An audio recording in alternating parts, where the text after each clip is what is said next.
seconds remaining. Greetings and salutations, Dota fans. It is I, Badger, back for some more League of Legends Season 8 action. I am joined tonight by carry player extraordinaire, the former 7KMR and best carry in Lads, Fume. How are you tonight? I'm doing well. Excited to see these two high-ranked teams play some games. That's how I'm feeling, It's looking at the standings here. We have Whatever, are 9-3, second place in their group, and Pizzadog are 9-1, first place in their group. So yeah, it's a very high value matchup in that sense. This is a series where if Pizzadog win it, they're almost certainly going to win their group, and if Whatever want to win their group, they'll have to be starting tonight. This is where the gap is. You win 2-0, it's a 0-game gap, and you have tiebreaker. Looking at the heroes in question, nothing too shocking in bans. It is the targeted Alk ban towards Skyward, and the targeted Tiny ban because Tiny is the best hero in Dota. Meanwhile, Dire ban out Batrider and Silencer, and then we see a first pick Dawnbreaker, obviously a flex pick in nature, followed by the Tidehunter Void Spirit picks, which are specialties of Whatever, followed by the Ember Spirit pick of Pizzadog. Yeah, it's interesting. I think both Tide and Void Spirit are going to be, looks like they should be chorus because they're like DKMP and Hobbs comfort heroes.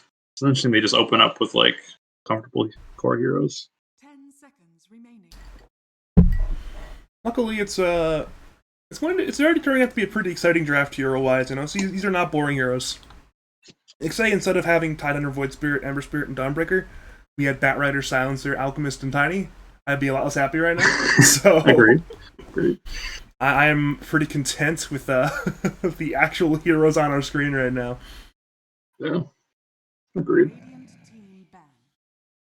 We're banning out. We saw the targeted Oracle ban, but also a number of just, hey, we want to ban out good carries. We expect neither team has their carry yet. Therefore, hey, ban out PL, ban out Gyrocopter, ban out Morphling, ban out some of the better carry heroes under the current 7.30D patch. Yep. Yeah. If you're gonna take the two cores, really, you got to protect it. Morphling, has a pretty good matchup against Tide, and it's one of Skyward's most played heroes. Maybe on Bloodseeker, huh? Interesting. That's a little bit interesting. I mean, we have seen a number of Bloodseeker picks happen recently, so it's not too shocking. Yeah, do love the Bloodseeker. And I did watch the game where Untiltable popped off on the hero, so they probably saw that as well. Oh, by the way, in terms of names, I'm going to be calling Untiltable Artem because it's the name he signed up as, and apparently KBRK is Kubrick. So Okay, I will try to do Kubrick, because KBRK is kind of a mouthful, and Kubrick is 2 syllables. Kubrick, okay, like Stanley Kubrick? Yeah, that's a very good reference right there, but yeah. It's more cultured than I expect from a Lads player. Yes. But looking at the heroes in question, we got some fun stuff here. I mean, this is a lot of bans of very powerful core heroes. Space Penguin are more reflex hero in nature, but now it's good old 15 pick. It is really the last difficult pick of the draft for second pick in the current drafting order. Where the 15 pick is where you really leave a hero open to be being countered, and then you have 18 pick, 24 pick, which obviously, it's pretty self-evident why 18 and 24 pick are good. And decided, what? Let's go safe. Let's go Bane. One of the Premier 5 of the patch. A hero who's not necessarily great in the Dawnbreaker, but it's pretty good in the Ember Spirits. And we're going to roll with that. Yeah, it's good versus Ember. It's always nice to have a hero that can provide some immediate lockdown for a hard-to-catch hero. 5 seconds. I'm a little bit concerned with this Bane's ability to play Dota, though. There's already some cancels, and there's probably going to be a few more cancels being picked. Yeah, I'd be surprised if they don't pick some Purge or a Steal. In fact, nice. It's a good way to cancel grip. Just steal grip, lift the Bane, and grip their carry. I'm sure Void Spirit also does not like being gripped. No, he does not. He's also susceptible to the insta lockdown. It's always part of the fun when you have these Whatever series is that their mid laner DKMP is a real, Void Spirit, Ember Spirit, Storm Spirit player, which are always fun heroes to cast. They're very evasive heroes, which it's got its risk and rewards. You get to have all your fun with jumping in, jumping out, but then you get stunned, and it's you don't get to play Dota anymore. Yep. It's nice we were talking about the Void Spirit Ember Spirit matchup in the general chat earlier. It's always a staple of the mid lane. Seems to go one way or the other with no real rhyme or reason. Always exciting to watch. I have the opinion that Voice Spirit in general likes the matchup because usually the way Voice Spirit itemizes is bad for Ember, while Ember doesn't itemize when it's bad for Voice Spirits. Because you see Voice Spirits almost universally pick up Aghanim Scepter, while Ember Spirit, I mean, you'll have to buy at least one, if not two purges, which is, I mean, inevitable but not fun. Right. I feel like the consensus is Ember's a little bit stronger in the laning phase, just because it seems like Flame Guard earlier is just kind of better at chipping them down and pushing waves and farming a little bit faster. It's not hard to say wait out Resonant Pulse and then pop a Flame Guard, push a wave, and then go to, say, the small camp, while Void Spirit doesn't have the most analogous counterplay to that. Yep. I guess he'd use Assimilate and then walk away, but it's not the same. No. Using a lot of reserve time early, though. Simply waiting out this pick. They've picked Sand King, which is... I like it a lot, actually. That's a lot of very aggressive heroes so far for Pizzadog. Yeah. They're going to be doing a lot of jumping, which is very good against Void Spirit and Bane, but also it's against Tidehunter, who is... Is there a single worse hero to jump in the game than Tidehunter? I don't think so. Maybe Wraith King? Yeah, probably Wraith King. I'd be interested to see what they pick here. I think Artem really likes this anti-mage hero, even though I think it's bad. But it seems like a good game for it.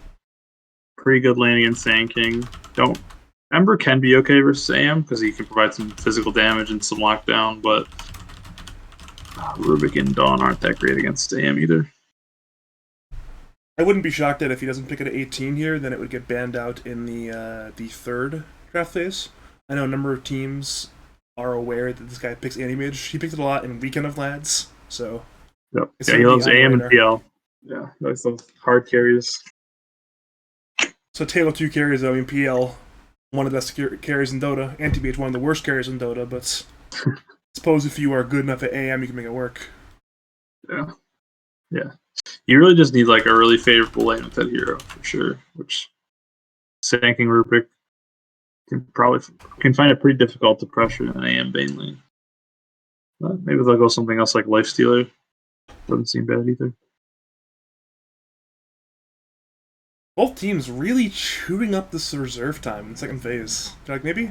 You go for the Phoenix. This is going to get 4 Phoenix.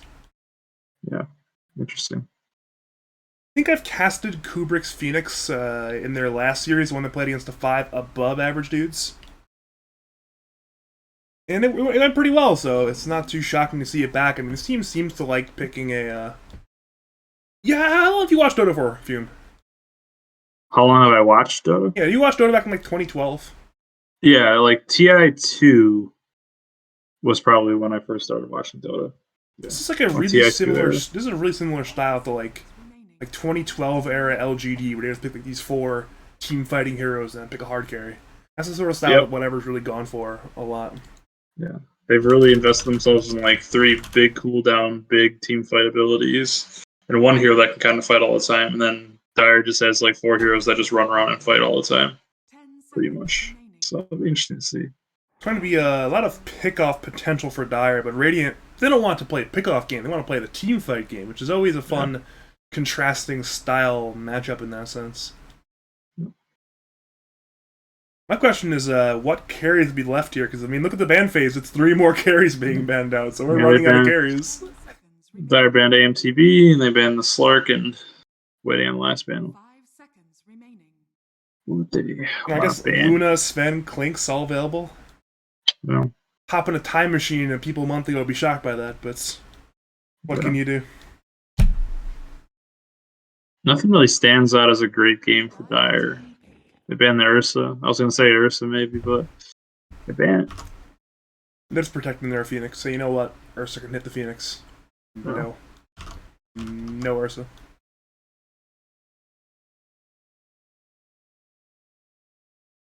The good part, though, about both these teams using their reserve times exceedingly early as well, it's not here now, so the answers must be here. You must select your hero in 20 seconds or less if you're a Pizzadog. Feeling the pressure. What's the perfect carry pick? Quick. Weaver. Okay. I love Weaver. I don't have much time to talk about, but I just love. I think Weaver's a really good hero right now. I'm of the train that Weaver is secretly like a top tier hero in Dota right now. I think he's a really cool hero. Yeah. 10 seconds remaining. You know what a shard does, right? You know what a shard does? Yeah, reveals invis units. It does everything.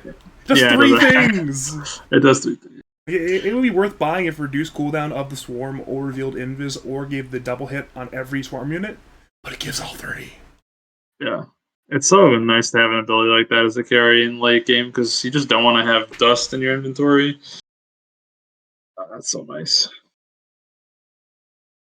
It's one of those things too where Weaver usually struggle with having, say, split damage or multiple targets, but the swarm, especially if you use something like Sand King to burrow a target. Never mind that, suddenly it's no longer as good to play Weaver anymore. Double down. They're all in on the team fight. It's fun. Wow. I love these drafts. Yeah. Yep, be interesting to see if they can execute it. Whose draft do you like more here? I think I like the Pizzadog draft a little bit because I think they have. I tend to favor more hit and run styles of Dota. I think it's easier for them to execute. But yeah, whatever, it can definitely just hit a nice team fight. It can change a game. They'll always have a win condition with their ultimates. So it'll be one of those games where you can never count them out, even if Pizzadog get to a nice lead.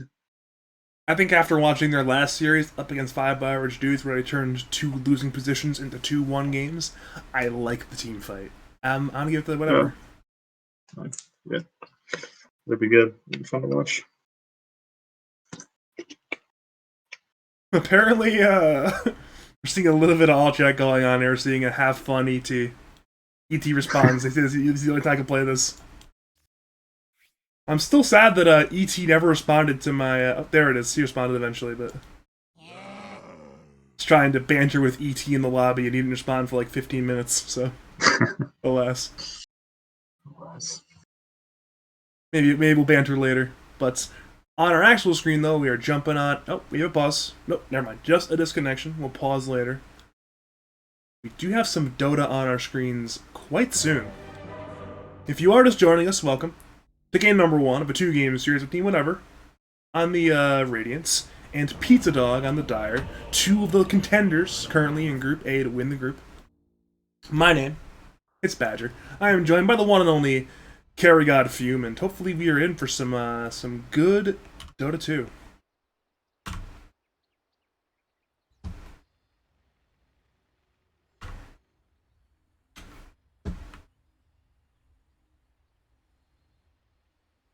Interesting. I'm not sure what that means either, to be honest. I'm really not sure what that means. Some friendly banter. Put a target towards your teammate, maybe. Hopefully. Oh. We'll call it ideally. Mm-hmm. Oh, they're first place. They have to have some good humor in their team, right? Hopefully. Hopefully. We're calling that ideal, at least. Oh, we are back. We are going. We are battling again. This is good. I actually want to try something at some point. I want to figure out if being in the lobby and pressing F9 works. Screw it. Okay, it says you cannot pause. I feel better, because for some context, for those who aren't aware, if you haven't been seeing me talk for the last month, I've been doing some ad work for BTS. I've been scared constantly that I'll accidentally pause the game pressing F9 on accident. So I've been keeping my hand away from the F9 area of my keyboard in case I accidentally pause the game. It turns out, no, I just can't pause. So I've been worrying for nothing. I've been so scared to try it that I literally never tried it. Well, now you can cast a little more of your mind free. Don't have to worry about it. Yeah. Spam the F9 key just for fun. I am spamming the F9 key for fun. So liberating. We are seeing Kubrick, though, taking some damage right now. Has to pop those fire spirits. Actually has no dive. May just go down here. Starbreaker is not skilled, though. They're going to run forward with that Celestial Hammer, slowing further onto the Phoenix. The Spirits still are hitting, but it should be a killer going to Skyward. Gush is there onto the Weaver. He'll Shikuchi through and get the hit there onto the Phoenix. Down goes Phoenix. First blood drawn there by Pizzadog already. It's a good start. A lot of tips. There's going to be a lot of tipping in this game, I think. Good. Sure. Easy shards, he says. He doesn't know. He doesn't know. I wish he did know. Seeing Artem is taking some damage as well, being run down ever so slowly by ET, but he'll be fine.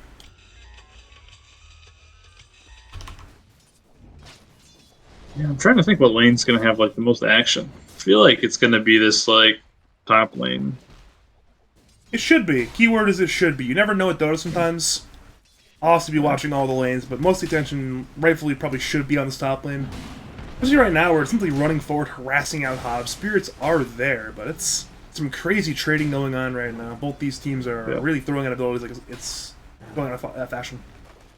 Yeah, these like Weaver lanes always turn into like a bloodbath either way. Mm-hmm. It's always fun to watch. That's the fun part when you have a carry who has a lot of damage and very little HP. It's, hey, somebody's going to die. Yep.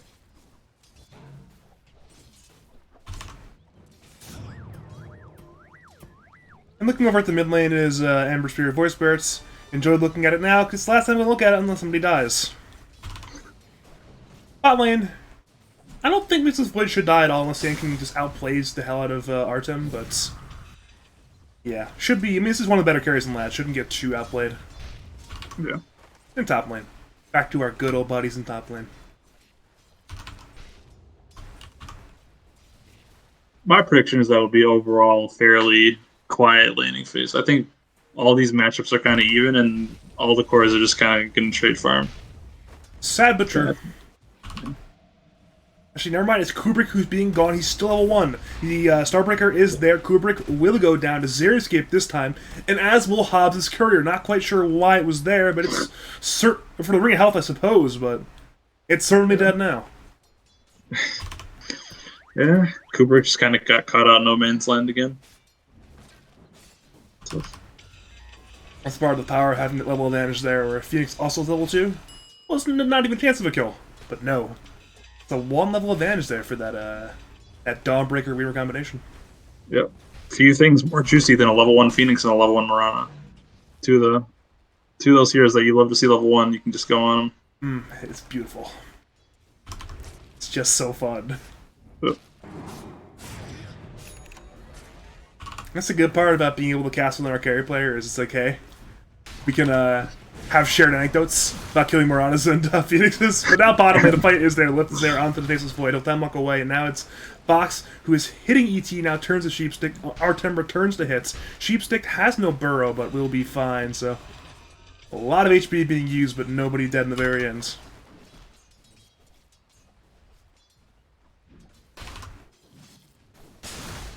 Burrush is there onto the Bane. They will temper kill here. Brainsap is there onto ET, now turning once again onto ET.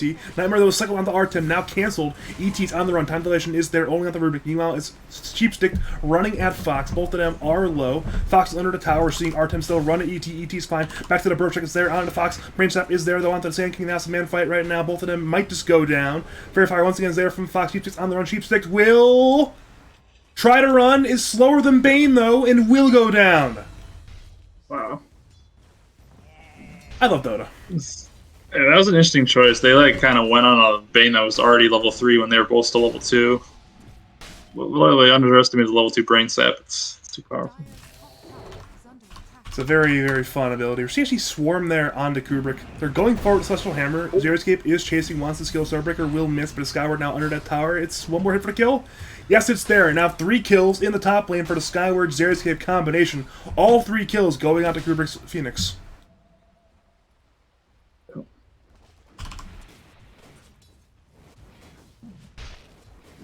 I like how Artem has a lot of a swagger to him, you know what I mean? Like, he's right now in a 1v2, and both teams know it, and he goes forward and hits ET.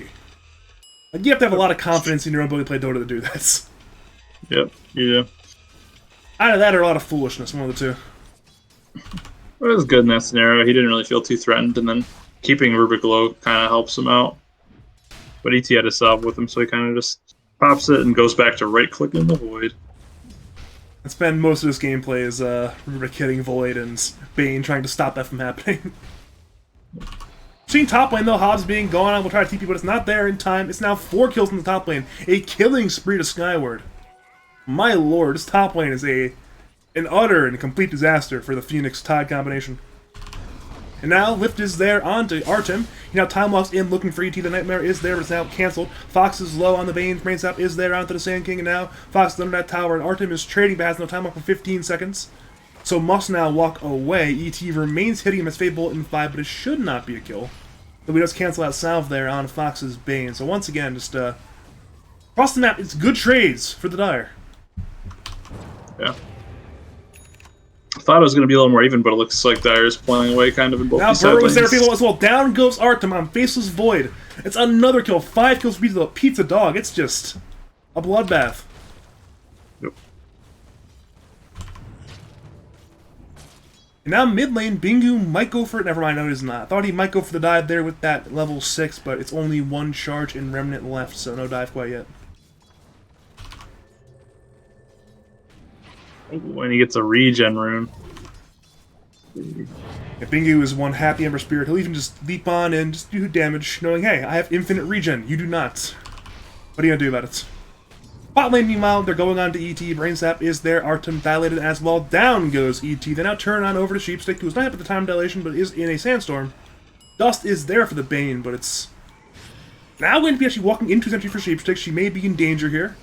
Nightmare is there. Artem is hitting. Brainsap does a lot of damage. Needs a bash, though, if he wants this kill. Time Walk is available. Will be a bash now into a Time Walk, into a Burrow Strike from Sheepstick, though. And she will get away under that tier 1 tower, so no death there. Meanwhile, top lane's denied there on the Kubrick. Kubrick will eventually go down, it appears, and with that Gemini attack, it will be enough damage. Now 5 kills in the top lane for the Dire. It's an absolute bloodbath. Weaver's definitely one of those heroes that if you give him a little bit of an advantage, he can just make the lane so hard. Really capitalize off of his early advantage. Certainly makes things exciting when it happens that way. We're at the point now He's where... upping. Ooh, Okay. smoke. I like smokes. These are fun. Yeah. Good early game. We headed to the Dire side. Oh, there's 2 bounties. Never mind, all's fine. I'm going to run a Sheepstick and ET, though. Those 2 may be in severe danger. It's going to be a 4v2 in the bot lane. May take a bit of a miracle to get out here on Sand King and Rubik. Nightmare is there onto the Sand King, into the Remnant from DKMP. Artem goes towards ET. The Burrow is there onto the Void Spirit and the Bane. Now Time Walk is there looking for ET. Fable is there. Void is very low. Sheepstick and Untiltable both go down. 1 for 1 so far. Now Bingu has arrived with Xeriscape to now move on over to Kubrick, but he dives away in time. Remnant is there though from Bingu. Now Kubrick goes over to Hagan with that Sunray. Bingu follows him, and it's now 2 kills for Bingu there. Overall, they are a 2 for 1 trade, definitely in favor of the side of the Dire. Meanwhile, top lane is Skyward, who is hitting Hobbs. Anchor Smash is there, but Skyward is chasing.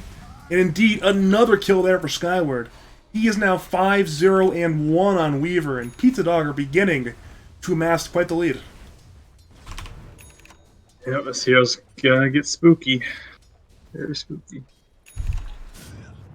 Level 8 on the Weaver. Very farmed already. He's got a Maelstrom and a Fairy Fire. That's just a lot for mid-8.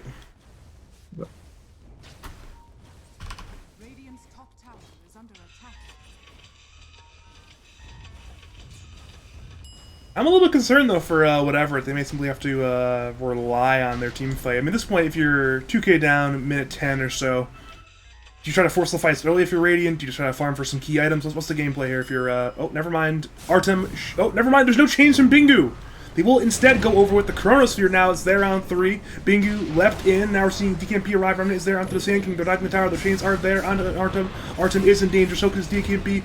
Artem goes down. Then I move to DKMP with the Stolen Assembly from ET. They go over to the Void Spirit. Void Spirit actually kills Rubik on the way out the Astral Step. And he now tries to run away. Has 1 more Astral Step and will get away. So overall it's a 1 for 1 trade. But Radiant lose their Faceless Void and Chronosphere with it.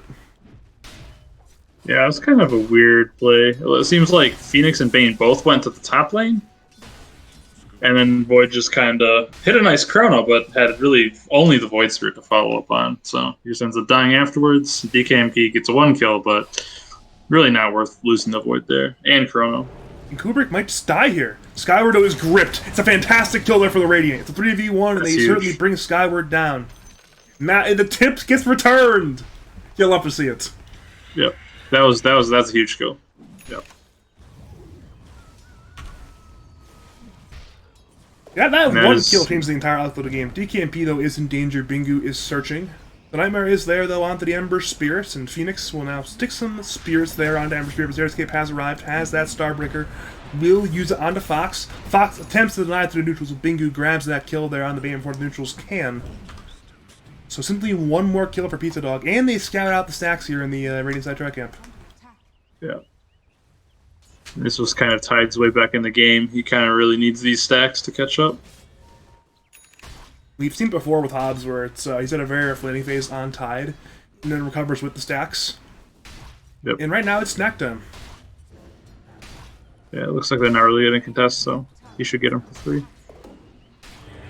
There is the remnant from Bingu, but one Ember Spirit should not be enough to stop it at this point, so will be a free stack at both the hard camp and the Ancients, or Hobbs, it appears. Meanwhile, bot lane Dire are pinging out the Faceless Void. They want this kill if they can get it. The Burrow Strike is there into the Epicenter. Time Lock is used. Epicenter actually is cancelled, so it's merely a Burrow for Time Lock exchange. Dire did not have the follow-up they need to get that kill there. And Artem survives for now. Artem, he's done with the bottom lane. I'm going top. Wise idea. But he actually goes immediately to a Weaver. Oh no. Maybe there's no good lane for Artem to be in. He should die here! He needs one more hit from Skyward. Sunray is there trying to heal. Shikuchi, down goes Artem! Oh no! Man. He had chrono up in 1 second. That could have been like... Oh man, if he lived for like 1 more second. Like if he had a fairy or like a raindrops, if he had raindrops there, man. Meanwhile, bot lane, they dive heavily onto Hobbs, well past the tier 1 tower, towards the tier 2 tower even. They have 3 heroes there, so Hobbs should eventually go down. Celestial Hammer is there. Xeriscape grabs that kill. He's now 3-0 as well, so it's 13 kills for the side of Pizzadog, over 1 kill per minute for their team. And now it's Bingu and ET heading to the Radiant side tri-camp, but Radiant are protecting their Ancient stack, even though it is quite small. Yeah. Kind of weird. Void and Tide swap lanes and they both just end up dying. I think if they want to make that kind of play where Void goes top, they should like try to take the tower, you know, as a team to try to give Void that space and at least open up this top side of the map for them. I agree. I mean, it seems like Radiant are a step behind Dire right now, map movement wise. Yeah. But they have all their ultimates, so they can always group up and do something. Defend a tower here, maybe, if Dire commits to this push. Seeing DKMPs being gone on, Searing Chains are there. The Fire Spirits actually dissuade Dire from going in, so simply a bit of DKMP's HP on that Void Spirit being taken. He'll now retreat to his tier 1 tower. Meanwhile, we're seeing heroes pushing side lanes. Nice, happy side lanes. It is Artem at long last at the farm top lane. Meanwhile, it's Sheepstick playing with Xeriscape bottom lane, but the two of them actually go for a smoke. Sheepstick now has that blink there, so she'll be looking for a good Burrow play. Has Epi in 30, but it's still on cooldown for now. It's merely possibly a jump on the DKMP mid lane. Yeah. Speaking of DKMP, he's already quite low.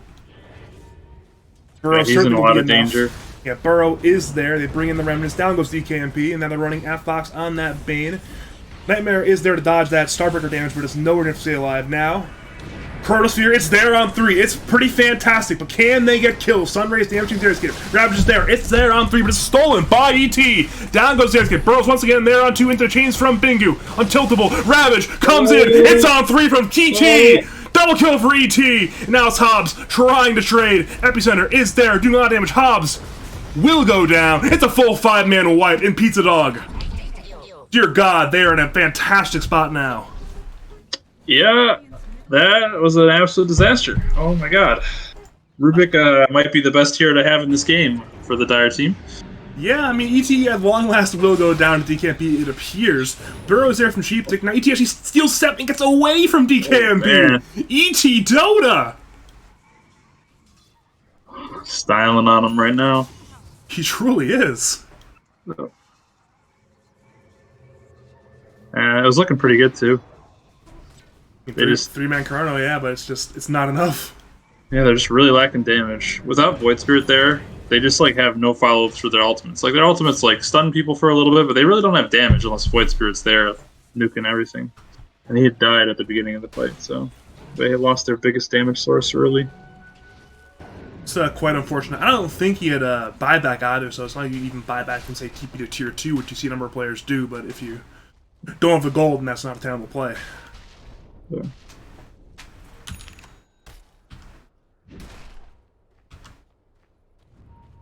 Right now, Dire picking up some big key items on a lot of their heroes. Radiants seem to know something is up. They have to force some kind of play. They smoked S3. It's popped on Xeriscape, but that's not the target you want to go on. So it's merely DKMP's smoke. Now gone. Yeah.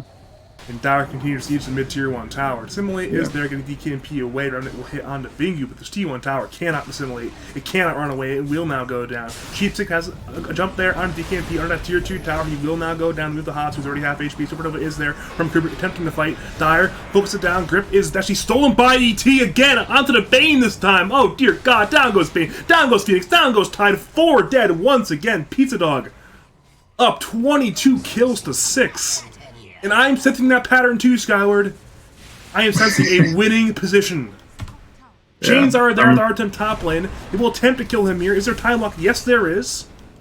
So he will be fine, but maybe he won't be fine. He's very low HP right now. Has Chronosphere in 3, but he's completely alone. There's no tier 1 tower either. Remnant is there from Bingu. He's bashing, but chains are there once again onto Artem. Artem will go down. It's a monster kill streak for Bingu, and Pizzadog are outclassing one of the best teams in LANs right now. Yeah, they're kind of quickly becoming a little too big to kill here. And I'm really surprised Radiant chose to take that engagement mid, since they had the only ultimate they had was Egg. And Dire knew that, so they just kind of like threw bodies at him, baited him in, knowing that they couldn't die at all.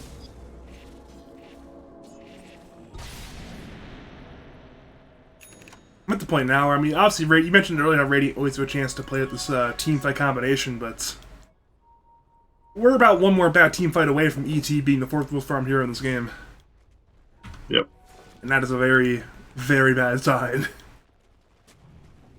Yeah, even with their ultis now, I think they have to kind of dodge fights until they catch Dire in some really bad position. They can't just take like a straight up fight. It has to be some kind of play where they get like a pick off first into a good team fight. Dire smoked down 3. I believe Radiant saw it though on that Observer ward. Epi is being pump faked repeatedly. DKMP made us be in danger. Epi Burrow is there. Is there a follow-up lift? Is there from ET? Paintbolt is there as well. Down goes DKMP. Radiant will attempt to turn. They're running at Sheepstick, but she is a very hard killer right now, so. Colonel is up, as is Ravage and Supernova, but Dire simply walk away.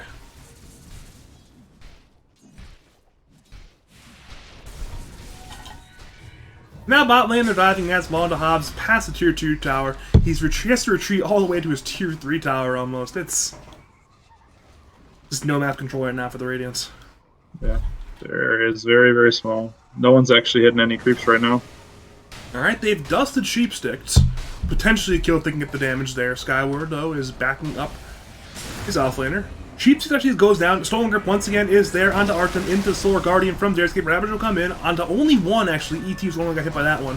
Supernova will stun. Chronosphere is there onto 2. Can they get some kills? Artem is low. Artem goes down. Straight left for Xeriscape. Hobbs goes down. ET steals Brain Sap. Stays alive for now. And now Radiant around the run. Fox goes down. DKMP man fights. Wants ET. It's an ultra kill for Bingu, though. It almost gets the rampage there onto Kubrick. But the result is the same. An absolutely massive team fight win once again for Pizzadog. Yeah, like even if they get all their abilities decently casted, the Dire's just kind of too far ahead now. Bingu's almost got his Aghanims completed. He's just going to be booming around the map. It's one of those things where we're getting quickly to the point in the game where it's no longer Radiant can win it, but it's more Dire have to lose it. Yeah. Which is never a good sign. It's a team like Pizzadog. Weaver's going Satanic next. He's about 1,500 gold off right now, and he becomes almost impossible to kill. So At the point now, really the only bet to kill Skyward is really doing the one thing he did to kill him last time, is grip him alone and make sure he has quite literally 0 health, because any of the R4 heroes can save him. oh.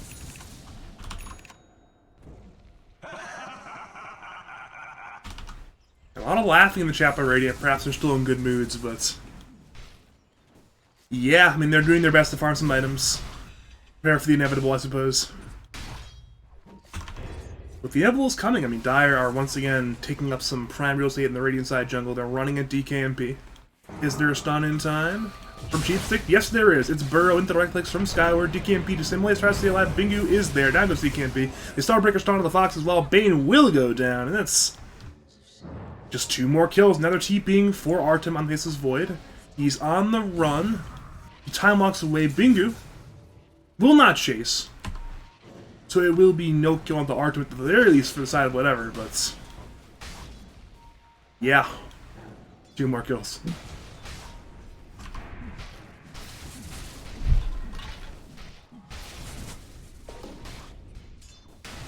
They're probably gonna go on this Tidehunter. I mean, they are there. Chains are there. He'll pop his hood now, try and stay alive, but he's already 1/3 HP. Flame Guard, it's just too much damage. It's a beyond godlike streak for Bingu. He is 13-0. Apparently that trip to Mongolia has not dulled Bingu's abilities too much. Nope. Now it goes on to Artem top lane. The chains are there, the route is now ending, but the Pro Strike is there in time from Cheapstick. Solar Guardian's there as well, but it's merely onto a corpse of the Faceless Void. It's just 1 more kill there. I believe they can just get this Aegis and run it down the mid lane, see what happens. Yeah, I mean, it'll be the Aegis going to Skyward, we're assuming. That would be the smart decision. Yeah, I think so. That appears to be where we're going, so Aegis going to Skyward. He'll be nigh unkillable once, let alone twice, and Radiant have a 5-minute window where he'll have to do it. If you count time lapse, probably 3 times, so it's hard. It's just so hard. Yep.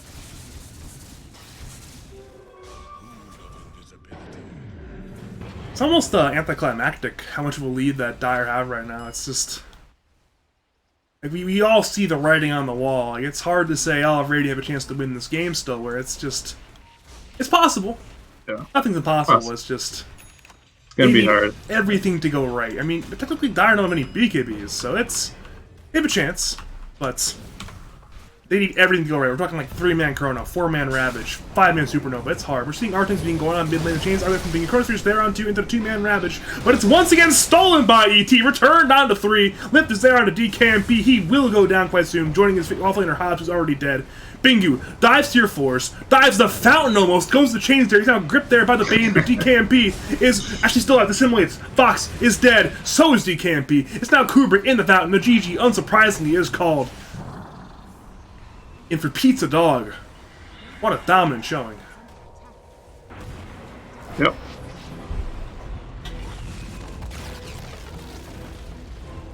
Oh, some spicy old chat coming out. Apparently he's upset that Alchemist got banned that much. Yep. They've banned out my heroes. I'll chat. I'll make them ban a new hero. Yes.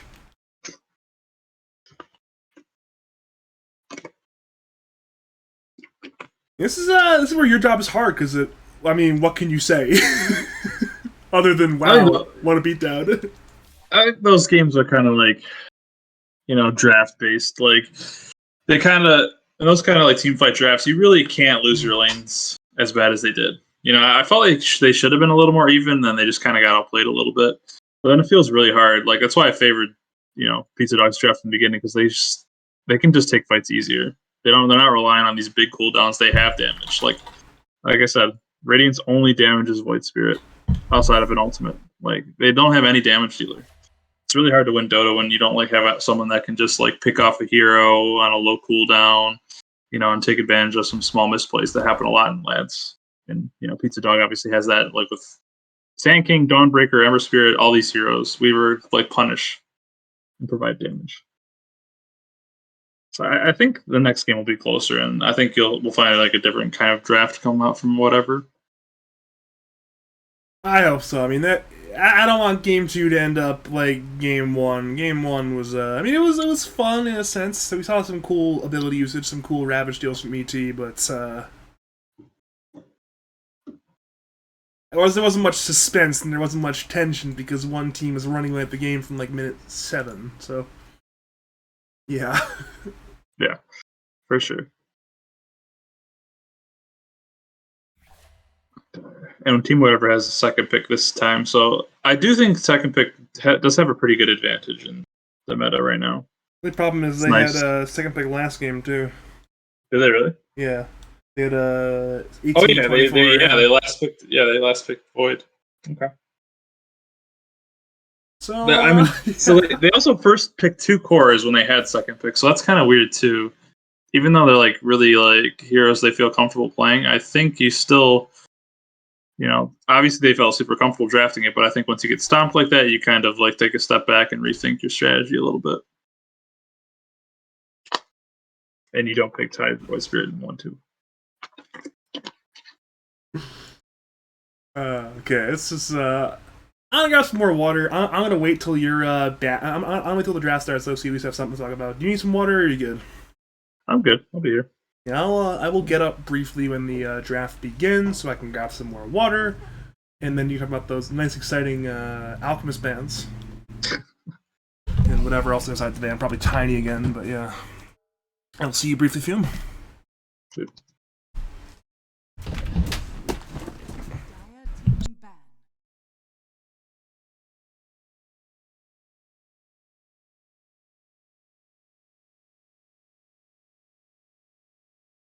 Dire team ban. Radiant team ban.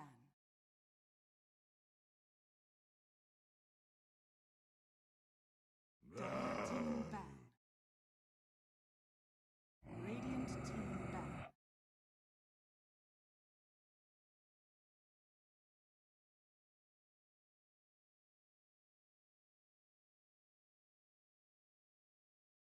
Dire team pick.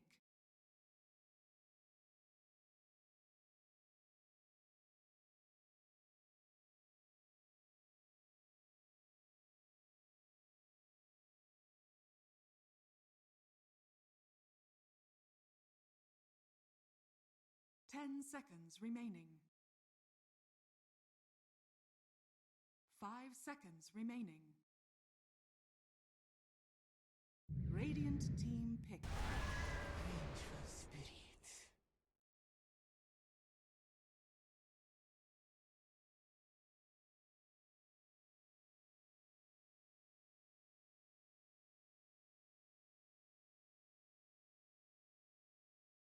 Ten seconds remaining.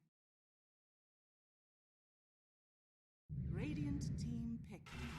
Oracle.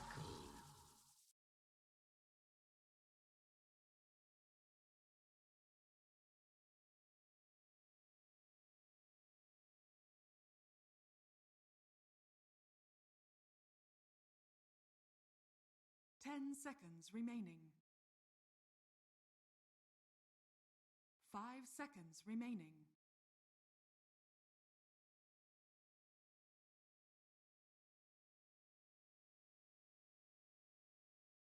Dire team pick. Dire team ban. Alchemist. Well, we have an entirely different looking draft already. That's 4 different heroes. The one unsurprising one, Alchemist not banned and then picked. Radiant team. Yeah, apparently the one thing I gave you to work on was instantly wrong, so... The Team Whatever banned Tidehunter instead of the Alchemist. Interesting. So They have a strategy for it. Apparently they don't just value their own Tidehunter, they value Tidehunter as a hero as a whole. Yeah. 10 seconds remaining. We're seeing Venge, who was uncontested in the draft in the last game, become the 5 pick. Obviously, Ban. bit of a flex pick in nature into the Oracle Nightstalker, into the Alchemist. I wonder if Radiant will consider picking AA or not. I'm guessing no, right? Probably not with Oracle. Well, since they have Oracle, if AA Oracle support 2 seems a little too weak. I don't think it would. 10 seconds remaining. I feel like a lot of the heroes in general that are good against Alchemist are hard for whatever to pick anyways, where either they're out of the meta or they don't fit this draft right now. Yeah.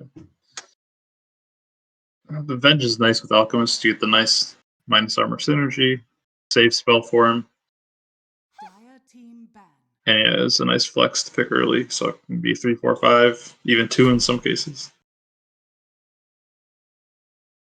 Looks like DKMP will have his choice of his hero pool though. I mean, Void Spirit, Ember, Storm, all not banned, so they can easily grab one at 18, unless for some reason Pizzadog ban one now and then pick both of them at 16, 17. Where to call that?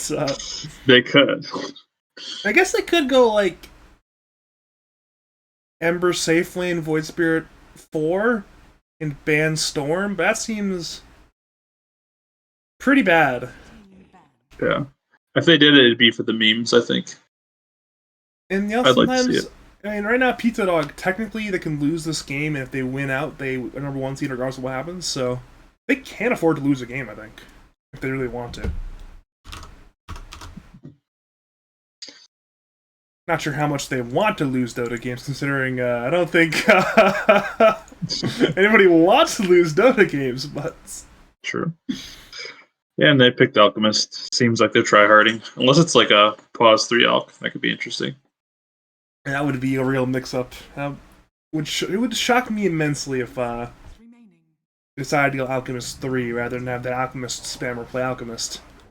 I True. like the Shadow Demon pick, though. This is I like it a lot. What are your thoughts on this pick here? I like it a lot too. It's very nice. Gives them kind of a nice. The ulti is nice against Alchemist. You get another save that can also be used defensively. Soul Coucher is also very good against Alchemist. Nice pair with Nice Talk in the lane. 5 seconds. You know, they're getting heroes that can actually run around this game and provide damage so far. So I like it a lot. You know, I think could be really good too is Shadow Demon buying his Aghanim Shard as well. So that way, say if the hero's being gone on by the stun lock of Alchemist and Metal Spirit, you don't necessarily have to use Disruption either. You can say use the defensive Demonic Purge to purge off all those stuns, and then use Disruption say to steal Alchemist elsewhere. You know, you have a lot of options if you do that. Yeah, the shard is really nice. Actually, I always forget about the shard. It is super underrated. Especially a game like this where it's very telegraphed single target stuns. It's very nice. Yep. See how they're going to respond to this. I'll probably pick ET's hero here, I think. That's a Some logical hero that kind of like hunts. Yeah, some hero that like hunts Shadow Demon. Maybe like Clockwork, Nyx Assassin. I'm thinking Nyx or Tusk. I think Nyx is the obvious answer, but maybe they want something more fun. Maybe they want to pick Rubik again. Rubik's fun. Dire team pick. Yeah, Rubik's. Go for Maybe Tusk. Okay, I mean, I We think called it Badger. We just know Dota too well. it's I know Tusk has been a hero that's been gaining some popularity recently. It's a hero that's also a big ET's a big fan of. So Yep. like you saw back when Dark W was kind of stomping over the entire league. 10 seconds. ET loved to play Tusk, so it's not too Yeah, shocking that he's picking it again. Seconds remaining.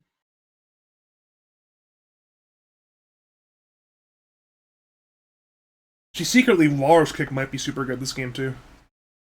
Yeah, Mars could be good. I know we normally don't mention a meme Aghanim Scepter, but this game actually might be super good.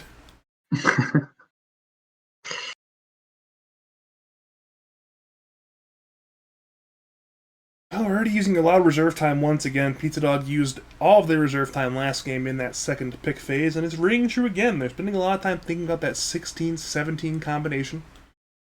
I'm guessing it's either a 5 for Xeriscape or it's a 3 and they put the Venge 5. So I'm not sure why they're thinking about it that hard, but I mean, we'll know soon. I think they're trying to decide what if they want to pick, like make this Venge a core or pick a different offlaner here. Yeah, so it makes sense that they're taking so long. They're really weighing out that possibility. I mean, that's all their reserve time, except for 8 seconds. They say, you know what, we're going to put the Treant Protector 5, put the Venge 3. This is a very interesting draft right now. So they definitely show their cards there. So let's have this Venge 3. So they kind of value having Venge higher farm priority. 10 Another way seconds just to remaining. throw a body in a fight with the Ags and 5 cause some seconds havoc. remaining. That's what I think the nice thing about Avenge 3 is. It makes taking fights like pretty easy. You just kind of run in there with Venge. She doesn't really care about dying, cast her spells. If she does die, they get immediately, off cooldown, uses them again. And they have these follow-up heroes, Tusks, Tree, and Elk, so far. That are pretty nice. Question of the day is, what carries do you want to pick into that? Because you're a carry player. If you saw these 4 heroes, what would you even want to play? Because it seems like there's not many heroes that fall into the Venn diagram of good against these 4 heroes. I think if I was a PL player, I would probably ask for PL here. It's not great against Elk, but it's quite good against the other 3 heroes. Doesn't really care about Venge in lane. Quite good against Tusk and Tree. And honestly, if he does not get too far behind the Alchemist, can now carry Elk in the late game for sure. Do you not play PL? I played occasionally, but it's definitely one of my weaker heroes for sure. I'm surprised. That's like the carry player staples. PL over the last 9 straight years. I know. I just never really liked playing it, and never was that good at it. So really, I mean, it's a very easy hero. So I'm surprised you don't like it. Well, I guess the micro's kind of annoying, but it's not like say you're playing Arc Warden or Meepo where the micro's essential. It's just you could be bad at micro on PL, so play PL. Yeah, I like playing Terrorblade a lot. So that could be another hero here that they could pick. Not a bad Terrorblade game either. It's obviously without the minus armor from Venge Alk, TB has a hell of a lot of armor. But they go for the more obvious option to go for the PL. So you know what, your first choice would be PL. We see PL, which makes sense. It's a game where if PL can have a good start, then he should be in a good spot. In worst case scenario, they always have the ability to use the SD illusions of PL to push out some lanes, play the game slow, and ideally not get completely run over. That's what we don't want to see. We do not want to see another run over. We do. I think this game the drafts look a little more even this game. For sure.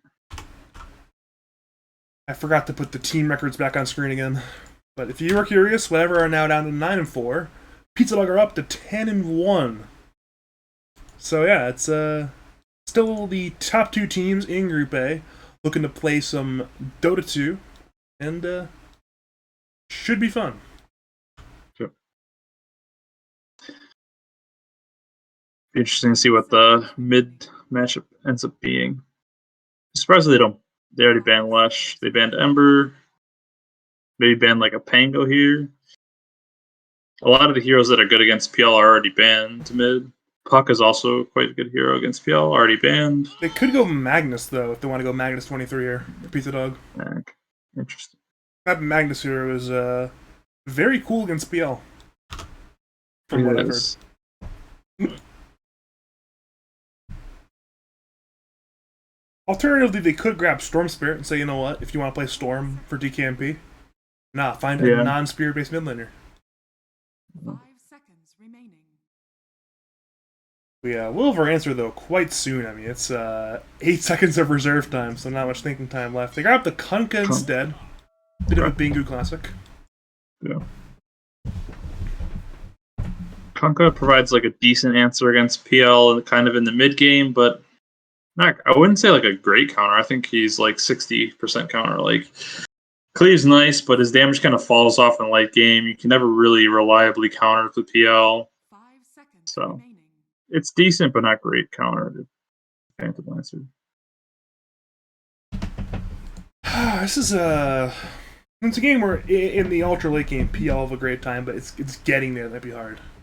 Yeah, it's going to be about they have to pick some kind of lineup that's going to meet this Alchemist's timing and kind of not fold underneath it, because Alch's going to hit an earlier timing than PL. It's just about whether they can weather the storm.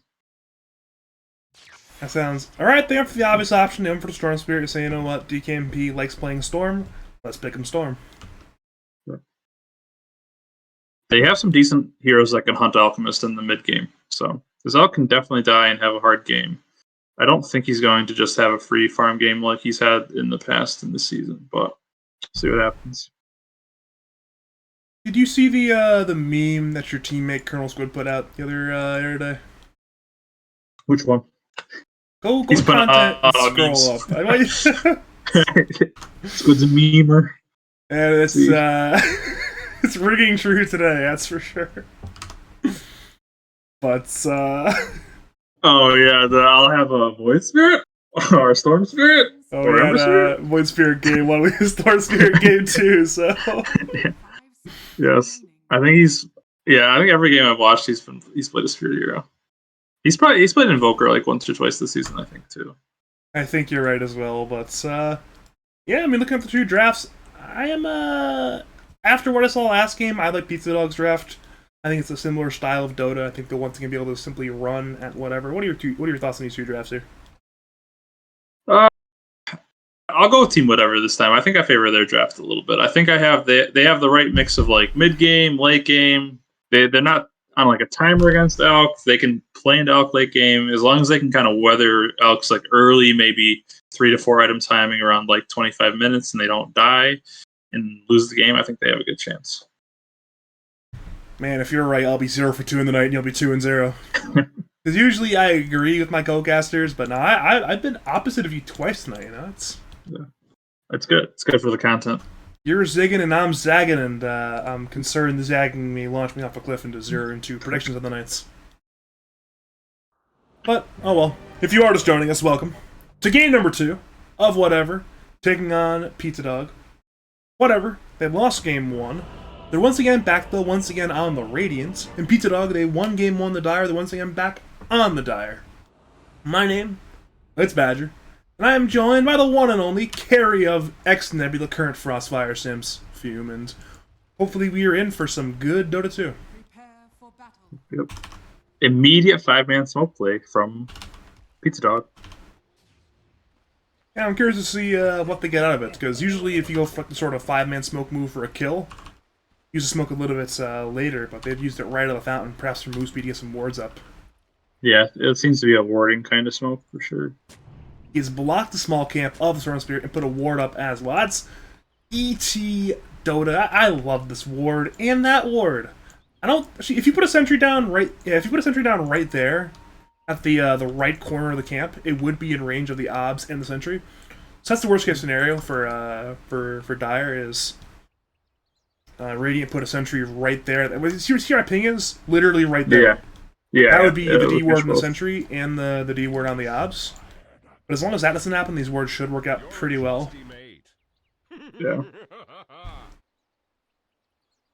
Especially it's a hero like Kunkka, it's nice to have that small camp blocked, because it's like, you know what, Kunkka might force a hero out of lane, force him to go into the jungle, but no, you suddenly can't because it's blocked. You can't do anything, you're just stuck. Not playing Dota 2. Yeah. It hurts Storm's game a lot. Storm is one of those heroes that just kind of wants to push out the wave, get the small camp, especially early. He doesn't want to like sit in lane and eat a lot of harass from the Kunkka. The heck is untiltable typing? Anyone want to play Werewolf after this? Oh, you spelled New World wrong. New World, yeah. New World. I was like trying to figure out what the Reo means, but he just means New World. World. Imagine playing a New World and not starting to prepare for old school RuneScape's Group Iron Man. That's my thoughts. True. Oh, I'm hyped for Group Iron Man. There's no games besides Dota for me. Feels bad, man. She feels incredibly bad, man. Not quite sure what ET's doing, but he is man fighting, that's for sure. We're now seeing ha ha ha, he did a palindrome. He's so funny. But Jesus Christ. We are seeing looks like only 3 bounty runes are into the Dire. Zeroscape snuck on in and grabbed one at the tri-camp. So it will be Jesus. It's going to be 3 bounty runes for the side of Pizzadog.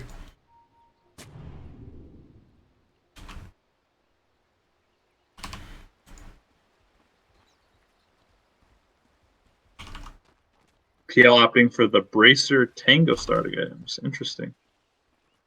Yeah, it's really interesting. I'll agree with you on that one. See, a lot of times you like plug and play with regen, maybe like branches, but now he goes for the straight Bracer for HP and regen. Yep. He expects he's going to get harassed a lot. So, like, I don't think it's bad. I think it's good.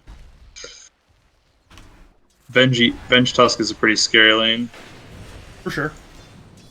Good teamwork there by the Oracle and the PL. They got the range creep. They ensure the Cheapstick and ET do not deny it, which is very important. I mean, Dota is really a game of range creeps, so topless range creeps.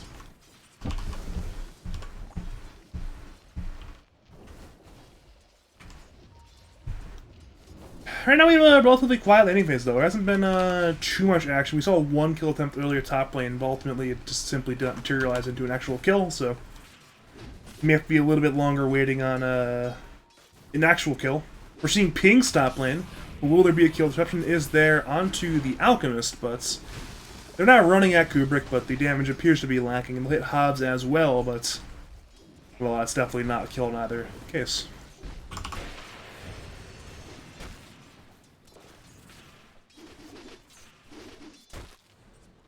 I find it interesting that the PL, you said the PL is probably expecting to be harassed heavily in the bot lane. Right now, it's mostly the PL and the Oracle have been doing the harassing. They've been damaging ET a lot so far. Yeah, they haven't really been clicking them with the tag team like I thought they would. And ET is gone to secure the bottom river rune. DKMP is going to feel that pretty heavily. Yeah, both mid laners probably not happy. Neither mid laner actually gets a water rune, and now it's tag team there in the DKMP as well, so he's not only not getting the regen, but also being harassed out by ET. It shouldn't be a kill, but it's certainly a lot of harassment there. Not a fun time for our man DKMP on the storm. ET's being real annoying right now. Yeah.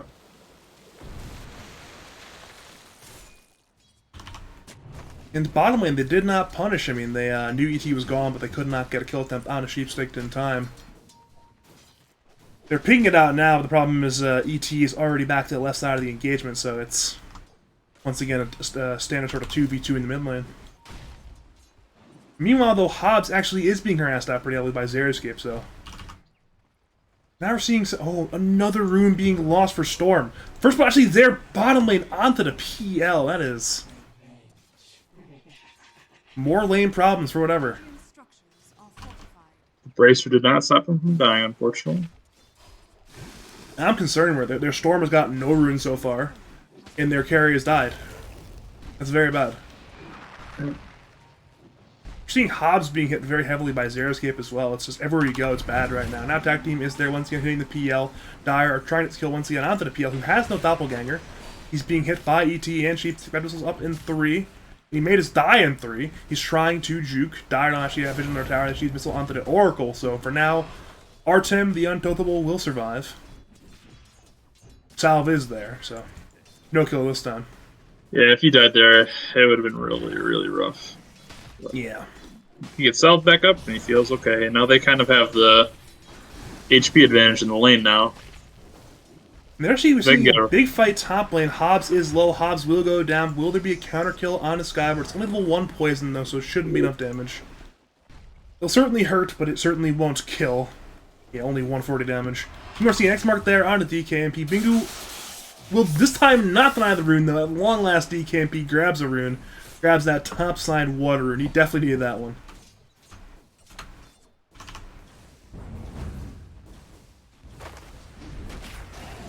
Alright, good doppel there by Artem.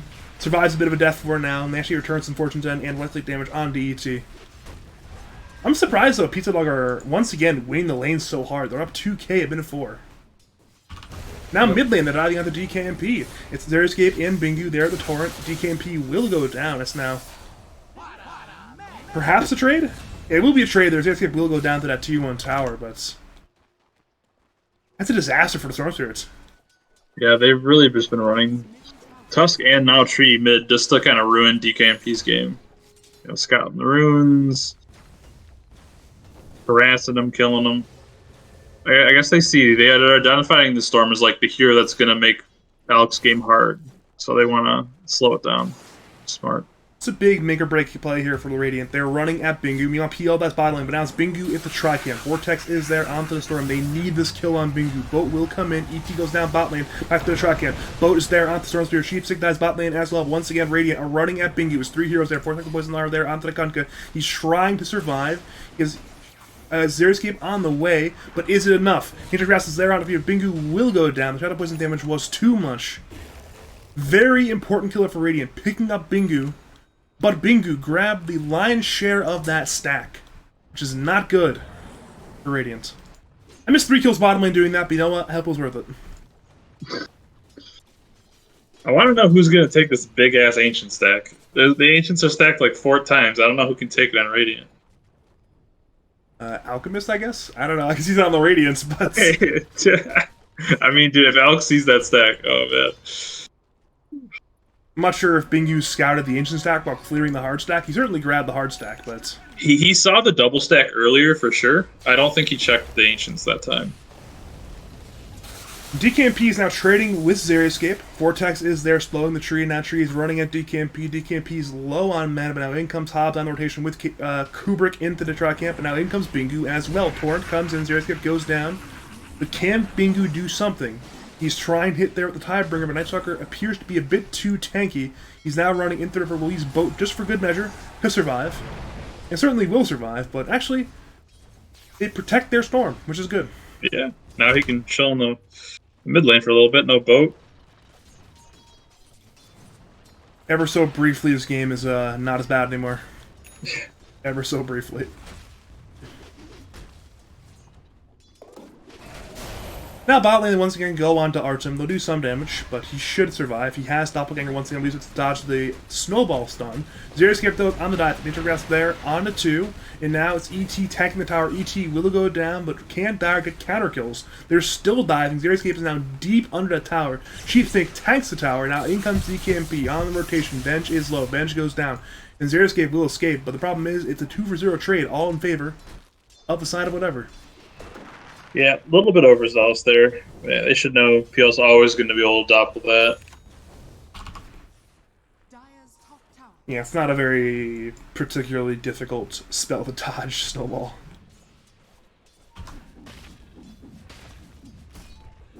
What is one thing to note, though, is Skyward having a very good game so far in Alchemist. He's number 1 in CS. I'm not checking the net worth, though, mid at 10, but I'm guessing he's number 1 by a country mile as well. Yep. Yep, he is. Meanwhile, remember there's DKMP trading with Bingu. X-Mark is there. DKMP has ball lighting, but the bolt will stun him. Now in comes ET on the snowball. The kill will go to Bingu on that Kunkka. The double tip comes out once again, and... well, much like last game, the lead is beginning to cascade down. Snowball on in and just will not stop. It's now, once again, Pizzadog taking a big early lead. And they see Artem. The huge kill if they can get Nature Grasp is there. She doppels on cooldown. They know doppels on cooldown. Tag team, Snowball are there. He's being hit. Fox attempts to help there with that Fate's Edict. Portion's End will slow him too, but the shards are there from ET. Artem goes down. In comes Hobbs. Has silence there on the 3, but Skyward has arrived. Dire have 5 heroes there. They're now running at the Oracle. Fox. Nature's Grasp is there. The right clicks are there. Oracle certainly no longer will be there. It is now no longer there. It's now 2 more kills, and it's all Dire once again. Radiant's bottom tower is under attack. This Alk with Vanguard just running in the jungle, no cares. He knows no one can really challenge him right now. Farming away. So I see a lot of Alks going like Armlet first or Vanguard first, just so they can like farm without kind of a worry in their mid game. Mid lane, ET is in severe danger. Tries to save the level Snowball. Radiance will go on him, and they will kill him.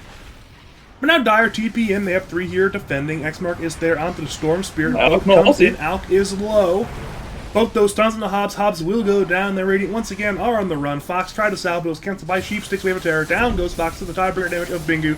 Now Swap is there. Magic Missile's there on the DKMP. He'll balling away, but is it far enough? It appears to be no. X-Mark is there into the Torrent. It will actually miss thanks to the deception of Kubrick. Ball lightning once again is there from DKMP, but it appears to be futile. Dire are chasing. They're faster. They know he's there. They have X-Mark in 4, but can Radiant try to save him? It will be a tier 3 tower dive. X-Mark, Torrents. This kind of disruption DKMP will go down. No, on cooldown. Now it's Kubrick, who still has disruption on cooldown, who turns with the help of Hobbs. Bingu is the target. Actually, there's 5 stacks of poison. Bingu will go down. See an overgrowth there onto Hobbs. And Radiant will focus down. The hero that's disrupted is the Sheep's Vengeful Spirits. They go on her with 3, and they will bring her down as well. So perhaps Dire, Pizzadog, get a little bit too overzealous to steal a phrase from you earlier, and they will go down a few heroes, but they once again kill Storm. Yeah. It's a very, very long engagement. I still want to know who's gonna take this stack. I guess Shadow Demon's trying to take it. Now, the answer is Kubrick on Shadow Demon. That's if you get Shadow Demon, you get 1 point. I am so shocked. This is not a great stack clearing here, I suppose, with ancient stacks, but if you get enough stacks, it's like Batrider. It's good enough. They can clear it as a team. I think it's worth taking like a couple heroes here. I didn't even know you can get Shadow Poisons that high stack. Just 13 Arnold. stacks of Shadow Poison. It still doesn't kill it. It still doesn't kill. He's got 13 stacks. It's not a damage. The dragons are too tanky. Too tanky. Yeah, you probably should have broken the stacks. I believe it's at 5 or 6. Yeah, it'd be at 5. Then you probably should have restacked it. 5 and then another 5, but I like seeing 13. 13's fun. Big number's good. Meanwhile, it's the bot T1 tower that will go down the Radiant side. Dire once again pour on into the Radiant side jungle, saying, you know what, this is our jungle now. Stop us. And they can't, so they won't.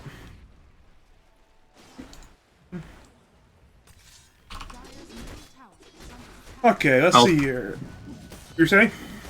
Alchemist is doing Alchemist things and slowly but surely pulling away, starting to get quite a significant advantage in net worth. Yeah, I mean, 3k up on his PL, 2.5k up on his own mid laner. It's a significant net worth lead there by any metric. Top lane, it looks like Radiant trying for that tier 1 tower. They have 3 heroes there and 2 more rendezvousing on the way, but Xeriscape is being very annoying. He's going to be defending this tower with the living armor, giving it plus heal and plus armor. Radiant attempt to bring it down, but it looks like it'll be a trade because the mid T1 tower on the Radiant side dies to the combination of Bingu and Sheepstick. Now Dire, the unit ET are TPing in. They want to defend this tower. Hobbs tries to hit. Snowball is there, brings in ET to Hobbs. Wallace Punch is there, disrupted by Kubrick. DKMP hasted, looks to help, and now Skyward has the stun there. It's there onto Hobbs. Hobbs will go down. So Dire, kill one, defend their tower, and force Radiant to leave while killing another tower. It's across the map, good trades for Dire, and we can't even call it a trade. Radiant got nothing anywhere. They're seeing a swap there on the Kubrick as well. Shadow Demon is concocted. He will go down. It's another kill for the side of the Dire. It's a 7k net worth lead already, and Radiant desperately try to farm wherever they can. They're in their own track camp, but Dire run in to the Radiant side track camp, and they just seem unstoppable. Yep, they got the Radiance online now on Elk. Pretty tanky with his ultimate, plus Vanguard, he has level 2 ultimate now. They should be able to kind of get whatever objective they want here.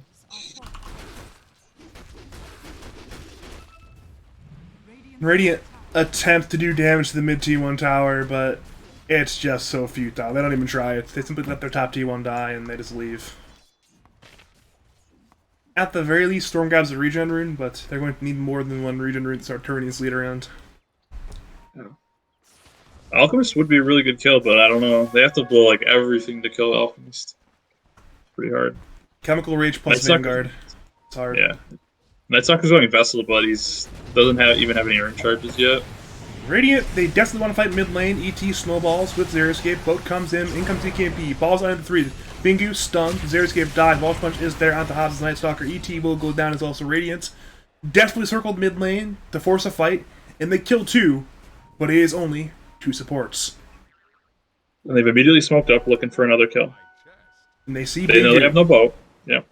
It's a huge kill if they can get it, but that's a very hard kill to get. They perch on the Bingu. Skyward is there as well. They'll banish him for now. Getting that Radiance Aura. Torrent is there into 3 somehow. Noxion's there as well. Bingu is being run at. Bingu will go down now. Skyward fighting into 5. Sheepstick is there. Noxious will kill Hobbs.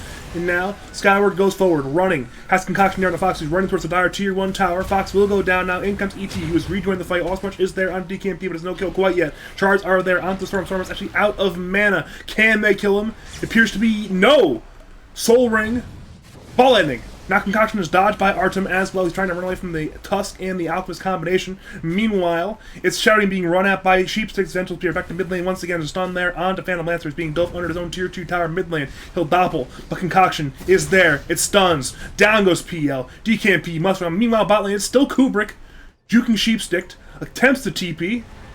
It actually is in time, so Shadow Demon will survive. The problem is PL does not survive. Radiant gets some key kills, but Dire somehow win in the net worth lead. Once again.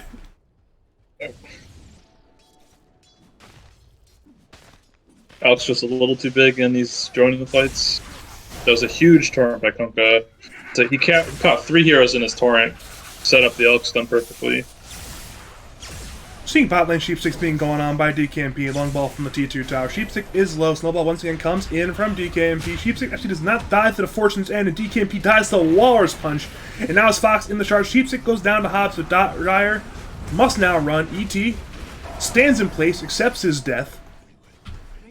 Especially will be a 2-for-1 trade at long last, but once again they lose the Storm. I mean, Alex just hitting a tier 2. No cares in the world. We're at the point now where Alchemist's game, it accelerates even further. I mean, he's 14,000 net worth. He is doubling the net worth of his enemy carry. It's not a catastrophe yet, but it's turning into a disaster, and they're trying to solve it. Ascension is there from Hobbs. They're trying to run at the Alch, but it's just not working. There's no chemical rage, and they're still doing no damage. Yeah, he's way too tanky at this point. I don't know what. They have to use every ability. I still don't even know if they kill him. Alright, Dire smoked into the Radiant Tri-Camp. Radiant smoked into their own Tri-Camp. Now it's a fight there at the Tri-Camp. Snowball is there on the Kubrick. But now ET will Shard, keeping Hobbs away. The problem is he's ascended. He's flying over to Shards. And now the ball ending is there onto ET. Vortex is there as well. Dire attempt to defend him. He is quite low. Swaps there from Sheepstick onto ET.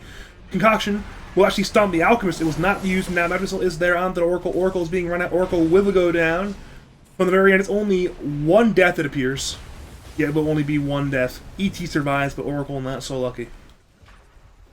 Go right to Roche. Yeah, it's a nice little easy objective for Dire, playing with the numerical advantage and having a lot of money. So it will be a very free kill.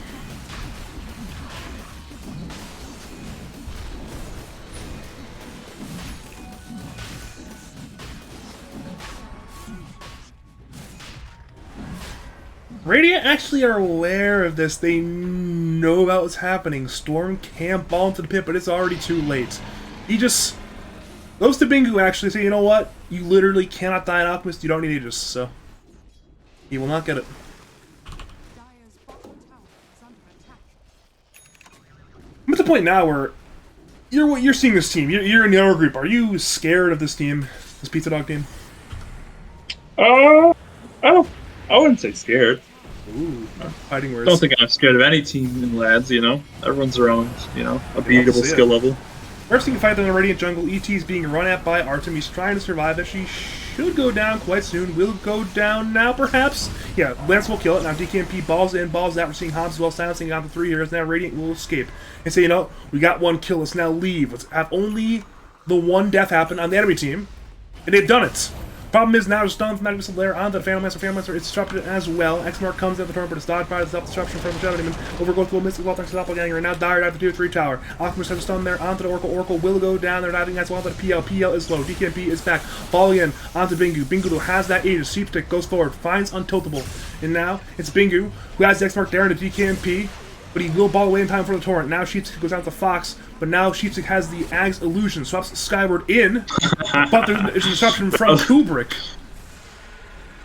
That was kind of a nifty play, actually. If Skyward was expecting it, he could have hit a decent stun there. He was not expecting that, though. Yeah, Sheepstick was ready for the heads-up play. Skyward, not so much, but... He's like, what? I'm in the base? What happened?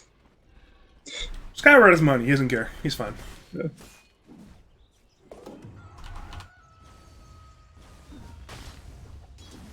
Looks like it should have been a bad dive from Dire all the way to the tier 3 tower of the Radiant bottom lane, but it just didn't matter. No. It just didn't matter. Again, Radiant's kind of just having a damage problem. They just are really finding it hard to just focus down on the core. This game, they have like tree heal, swap, boat rum. It's just really hard to kill the hero. And snowball save. Dire has so many ways to slow down a kill or interrupt a kill. Radiant just doesn't have the damage. It's especially hard too when the heroes you're trying to kill are you know, 2.2 KHP Kunkka and 2.6 KHP Alchemist. I mean, that's a lot of damage required. Yeah. T2 bottom will go down. Once again, now more control on the Radiant side jungle for the Dire. Seeing Alchemist actually is banished by Shadow Demon, so Radiant temporarily have that Radiance aura, but the problem is the creeps don't die, so it's Dire now going high ground. They still have the Aegis for how much longer? For 2 minutes longer. And now Dire are beginning to hit. Sheepstick searches for swap, but cannot find one quite yet. And the tower actually remains alive for now, at half HP. Radiant actually will smoke as 3. Sky already gave it onto the PL, can they kill him though he's saved? She actually dashes onto the Alchemist instead. And now it's Hobbs who's ascended, looking to engage, but cannot find the angle. So in the very end, no actual fights. Dire's top tower is under attack. We're waiting for the kill. Both teams know it. But neither are going. Okay then.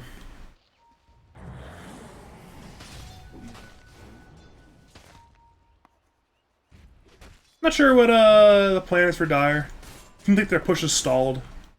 But they'll probably fine playing it out slowly. That's all I can do. PL does have the shard now, so that's another like nice high ground defensibility. So obviously he's anticipating that he needs to be able to come back to base and defend if the other team tries to push. Radiant's middle tower Mid lane, we're seeing X Mark there on Shadow Demon. Torrent is there as well, but he's forced out away in time. But now in comes Skyward on the big dive. Kubrick certainly will go down now. We once again return to our high ground siege bottom lane. It's... See, he just popped on Bingu thanks to the T2 tower killing him. That's... Huh. Interesting. But he's full HP once again. Now we're seeing Skyward. Stuns there onto Artem, but Artem on the Phantom Lancer is alive. And now Dire hit the T3 once again. T3 will go down. X-Mark Torrent will miss next to Doppelganger, but Dire... Focus buildings. The buildings cannot use Doppelganger. And for the first time in the series, Rax actually die. Plop is there onto PL, but once again, Doppel's in time, and now it's the ball lightning in on the Sheepstick. Sheepsticks will go down, but Dire will Avenger for sure. False Promise is there on the Storm Spirit. Actually, Sheepstick is still alive. Still and now alive. Boss Punch is there on the PL. He'll once again Doppel. DKMP, balls in, balls out, but he's running low on mana. Bingu, BK Beast, Man Fight, Skyward low. Skyward actually goes down. DKMP looks for more. Sheepstick low. Sheepstick now goes down. Straight up for DKMP, and now Dire going with Bingu. It's massive damage. Triple kill for Bingu. The root is there onto the PL. He has Doppel on cooldown. Tag team is there. PL desperately runs. Hobbs ascends. Looks to Manfight. Has silence as well. Shards are there on the PL from ET. Once again, good play from ET. But Radiant are fighting. Swap is there. Storm buys back. Looks for Tusk. Meanwhile, PL Manfight's Bingu. Bingu low. PL low. Pingu actually goes down. And now...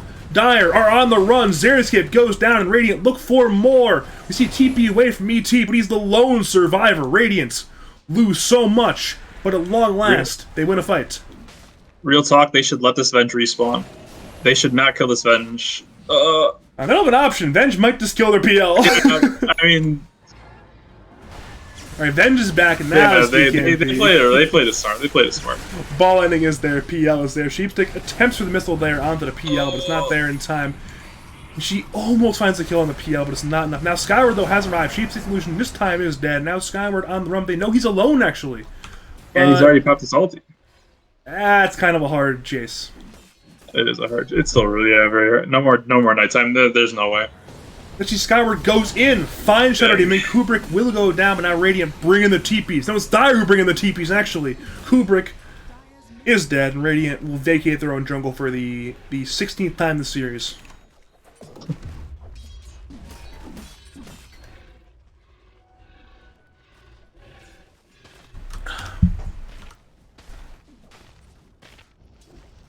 At least look at the scoreboard this game is not as drastic. At least whatever we're finding kills this game, which is always good for the morale. Radiant's middle tower is under attack. Looks like Alex going Mjolnir. He's going full anti-PL build. Yeah, that makes sense. Good. Get that cleave talent at 20. Get the Mjolnir before that. It's a lot of tools to bring down a Phantom Lancer. Yeah, he knows PL's really the only player on their team that's going to be able to outcarry him late game. So he itemizes to stop that. Smart. Radiant's middle tower is under attack. Kunkka's almost got Daedalus. Kunkka's kind of alone here. He might have to pop his BKB. He has been purged now, DKMP. He's not balling. We're seeing a swap there onto Bingu. Snowball's there as well. Boat was coming for the Boat Rum buff. Now it's PL running at ET. Hobbs once again has a standing once again going and looking for the Tusk. PL chasing the backlines as well. And DKMP balls in looking for Kunkka. Kunkka will go down. Now Sheepstick is a target as well as ET. Sheepstick the main target so far from the PL. Overgrowth is there trying to allow Dire to retreat. But Xeriscape goes down now. In comes Skyward onto the PL. PL low, but he doppels in time. And now he's on the run. Now it's Venge. Man fighting. Meanwhile, ET dies to Fox in company. And now Radiance will look to engage. Sheepstick is vesseled, is very low, and will go down. So it's only now Skyward and Sheepstick's Agnum's illusion left. The Agnum's illusion of Sheepstick actually stuns there on a DKMP, but Radiance, they win a 4-0 fight. That was huge. That was really, really big. They noticed Alp wasn't there. They immediately, I love the PL's attitude there. He saw an opportunity to go and he just went.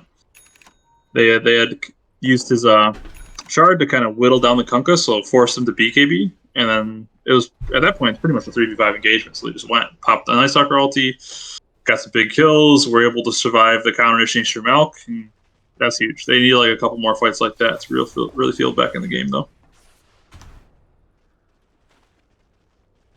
Dire may actually engage again mid lane. Skyward is in the periphery and Sheepstick is respawning on her illusion. Looks like Radiant may simply let the tier 2 tower mid lane die. They say, you know what, it's not worth it. Then let it die. Yep.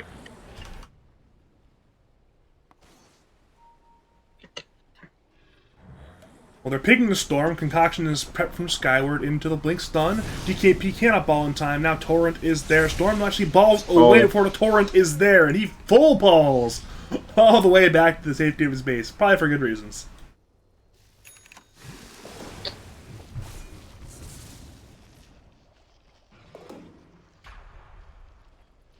Alp's got his shard. I actually haven't really seen Alp shard too much. Seems pretty good though. Yeah, I mean, it's, we mentioned the dispels earlier, and having that Alp concoction to dispel your teammate seems pretty useful this game. Yeah. Radiant, though, are aware of the Roshan. They're on the way. They smoke as forward. The problem is, it's already Aegis going to Skyward. They are too late. And now it's PL who actually, okay, makes time for his Storm Spirit to grab the Arcane Rune, and they now escape. But Dire, they know what time it is. It is time for a second set of barracks, perhaps Mega Creeps. They still have 4.5 minutes of Aegis timer, so there is no rush. They have plenty of time to go. And Radiant will do their best split pushing to grab gold. They actually may even grab the bottom tier 1 tower. PL is about to finish his heart, starting to get some items, starting to get closer to the Alchemist. I think he still needs like one item to really kind of be able to hit one-on-one with the Alch, but yeah, perhaps a Butterfly, perhaps an Abyssal Blade, either way, something more than the current 3 items. We are seeing a disconnection, though, from DKMP on that Storm Spirit, so will be a little bit longer of waiting. Wouldn't be a Dota game without some pausing. You know it's. You know it's. Looks like Dire will attempt their high ground siege of bottom lane rather than the middle lane, which makes sense. Gets some equilibrium in the side lanes rather than the mid lane is usually nice to have. Right now it's Skyward actually not yet sieging. He's simply farming some Tri-Camp, grabbing a little more gold for his high ground time. Perhaps finishing He needs up those neutral items. I mean, Alchemists, they love gold, you know? It's, you can't turn it off. That's true. Artem actually runs in looking for Bingu. Bingu, though, has BKB and has a swap of Sheepstick if he needs it. Or Staff, though, appears to suffice for now from Xeriscape. Meanwhile, mid lane, it's Skyward, who has been purged actually and disrupted. DKMP balls in, ET will save the snowball for now. Snowballs him into DKMP. DKMP is glimmered, and now Skyward will actually lose the Aegis. ET will die as well. Meanwhile, it's Bingu and Sheepstick fighting with Artem on the PL. Skyward has returned. Sheepstick is low, as is Bingu. Radiant are simply kiting around, it appears. Hobbs, BKB's running as Skyward, but he's forced away by Xeraskip. Meanwhile, it's untiltable. Artem killing Sheepstick, still man fighting with Bingu. Now it's Bingu and the BKB. It's now ending. In comes PL. Down goes Bingu. Now Xeraskip is the target. He's vesseled. He's run at by the Night Stalker and the Shadow Demon. He certainly will go down. And now they're chasing onto Skyward. They know where he is. In comes DKMP. In comes the vessel. Down goes Skyward. It's a full 5-man wipe! That deserves it. Yeah, once again, Radiant just take advantage of the fact that Elk's like not near the team, so then they just go on him. You know? When you have the Aegis, I think you just need to group up and be together. You know, I think Dire felt like they're really strong, but again, they just kind of get caught separated, and you know, Radiant's kind of got enough items at this point where they can actually burst on heroes. Dire's just not respecting that. Dire's a little bit lucky that Radiant didn't get any significant building damage out of it, but the net worth lead is basically gone. Yeah, 3k is nothing. That's I mean, Alchemist with the 3k gold leads, the game's even, I would say. If anything, it might even be behind at this point. This is really bad, actually. Yeah, Artem's going Scotty next. I like that to kind of reduce the regen from Alchemist. Actually, I like that a lot too. Yeah, you're right. Like at 25, he can go like the chemical rage regen talent, which kind of like sets it a little bit back in his favor. But he won't be there for a while. He's only level 21. So Radiant, all 3 cores have done a pretty good job of itemizing for this Alchemist regen. They have Vessel on Night Stalker. They have the Shivas on Storm, and they're going to have a Scotty on the PL. All 3 cores have a form of regen reduction, which means for Skyward, it's hard to really go on any of these 3 cores without help, or else they'll just, you know, ruin your hero. Yeah, I think he's on support duty for sure. He's got to be focusing Oracle and Shadow Demon with his Blink. Either one. Sorry, reconnect. Not able to see UI. Interesting.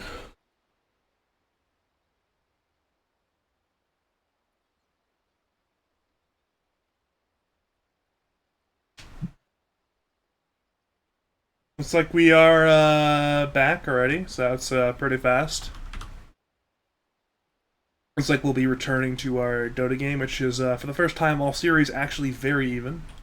Which is fun. I like even Dota.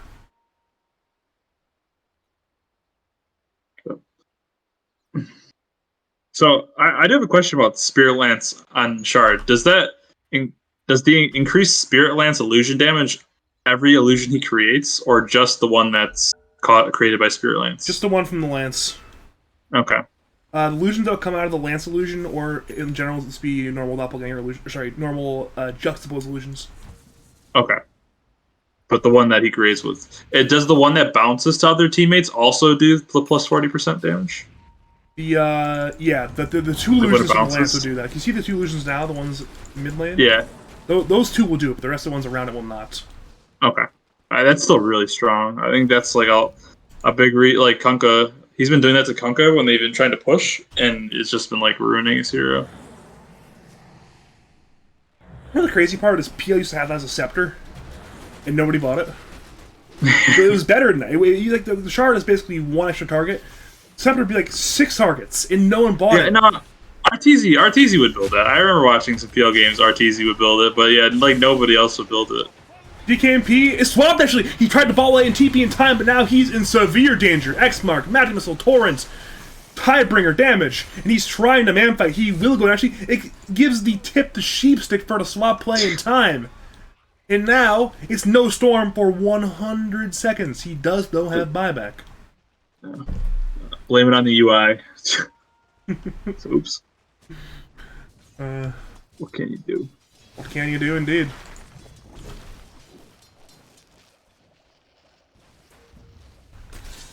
And now it's Dire who engage on the Shadow Demon. Kubrick, though, has that Aeon Disc and will be A-okay, though Aeon Disc is now on cooldown for the next minute or so.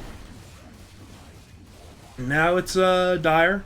With that middle wave will begin a high ground siege, it appears. They're positioned to do it if they want to, but they instead now move to the top lane. That's where Skyward is currently posted up. Radiance only have 3 defending. Artem will now join them with the Scotty, so we'll have 4 defenders now.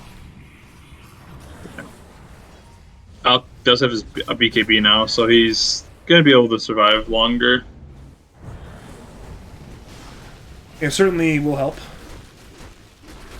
Give him an extra little bit of sustain in this game, which is maybe purge off that Vessel debuff, perhaps.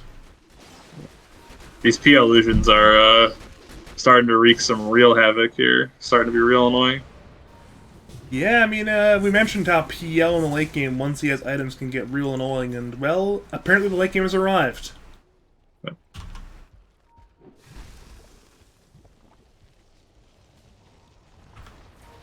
It's funny, though, now that the fighting has stopped, how just Dire slowly regained their net worth lead. Yeah, they still have map control. So. And they still have Alchemist as well. And they still have the Alchemist, yeah. It's not hard to regain the net worth lead. We're seeing PL's illusions are currently man-fighting Bingu. Dire engaged, though, onto Kubrick. His Andis. It's once again up, though! It's now popped. Can't stay alive. Hobbs ascends. DKMP balls in. Meanwhile, PL. Man fights the backlines other side of the Dire. Tusk low. Tusk goes down. Now Bingu, who's man-fighting with Artem, has to pop BKB. Missile is there onto the PL. PL is disrupted by his own Shadow Demon. And now Hobbs ascends, blinks in, looking for Skyward. Skyward has a Vessel debuff on him. Hobbs is sticking. Meanwhile, Magic Missile is there on Night Stalker. Night Stalker is low. DKMP balls in, has Shivas. Skyward, the target, is swapped, but can I kill him? Banishment is there. Radiant, they focus. Skyward goes down. They move the Mental Spirit. Shogun down as well. And Dire are losing heroes. They have 2 left. Artem is on Bingu. He cannot escape. He has no BKB. He has no way out. He swapped away, but it's into DKMP and Kubrick. He will go down. And the lone survivor, Xeriscape, is trying to juke away, but Hobbs is on that man. He is sticking to this man like glue. There is no escape for Xeriscape, and it will be a full 5-man wipe.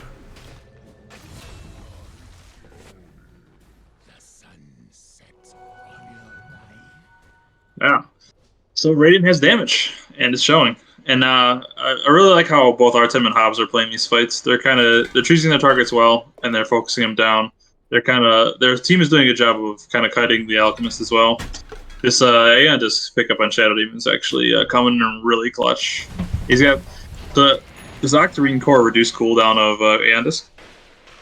Has to, yeah. Yeah, 25%. That's actually pretty nice. That's really nice. 25% CD reduction on Aeon Disc. I was really surprised that his Aeon Disc was back up in that mid fight. I don't think Alchemist would have gone if he like thought about it. Like if he knew Aeon Disc was up, he wouldn't have gone on the Shadow Demon there.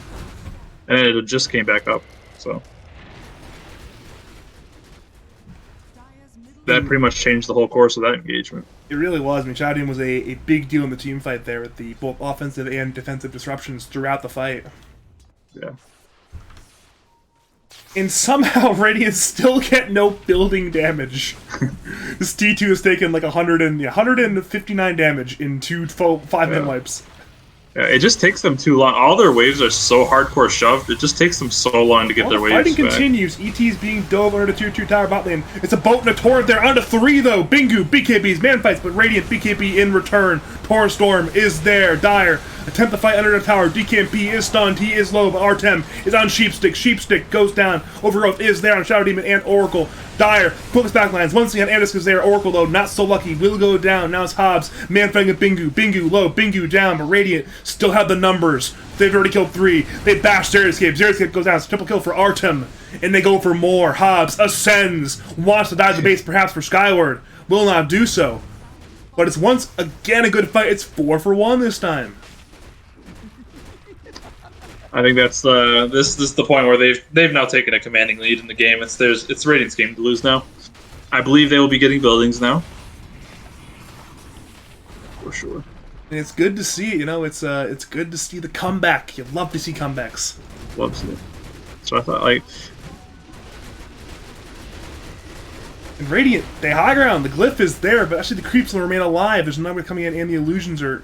Okay, the illusions were not to tank all the waves, but there's another wave coming in. The Radiant will equalize the barracks in the bottom lane very soon, though Dire are respawning. They have Kunkka, though, with no buyback for 25 seconds.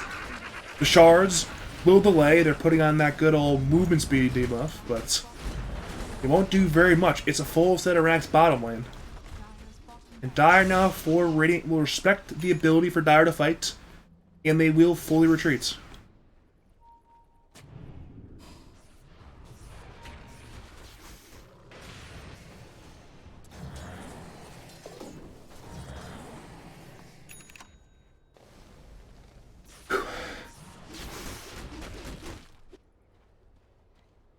Oh, Roshan's alive. Oh god.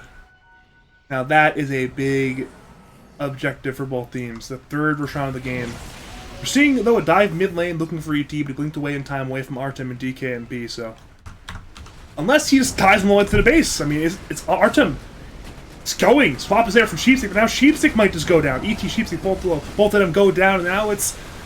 Everyone just dead, and Skyward tried to engage. Now Manthodon is his own Alchemist stun, and now Bingu's being going on. Vortex is there onto both big cores. Both of them might go down. Ascension is there. Bingu BKBs. Skyward is swapped by Sheepstick. And now Dire try to fight under the tier 3 tower top lane. PL's half HP. Doppels away. But Radiance pick up 2 kills and a buyback. And now they can walk on in to our good old buddy Roshan Spitz.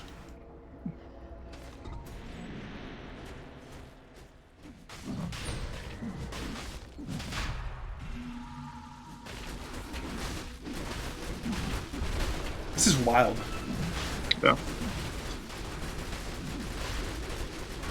I guess this game has turned so dramatically so quickly, and we're seeing these tier 4 neutrals now come out, but I don't know what neutral can turn the game around for the Dire suddenly.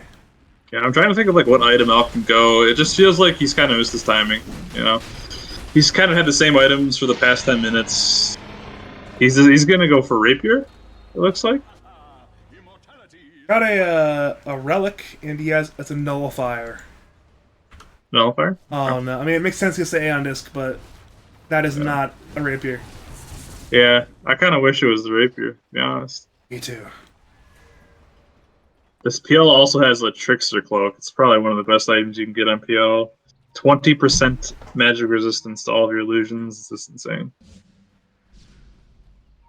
Well, Radiant, they engage on the Sheepstick, on the Dental Spirit. She will die immediately to the DKMP Artem combo. She has the illusion, will survive for long, likely not. Meanwhile, in the Tri-Campus, ET being gone on, but blinks away in time. Back to the illusion of Sheepstick. It's on the run, it will go down, so... 2 attempts across the map, one of them successful. The offlaner of Pizzadog once again dead. Yep. It's really, really difficult for Dire to show anywhere on the map now. They're just going to get run at. If they do, they kind of just have to sit in base and try and defend high ground.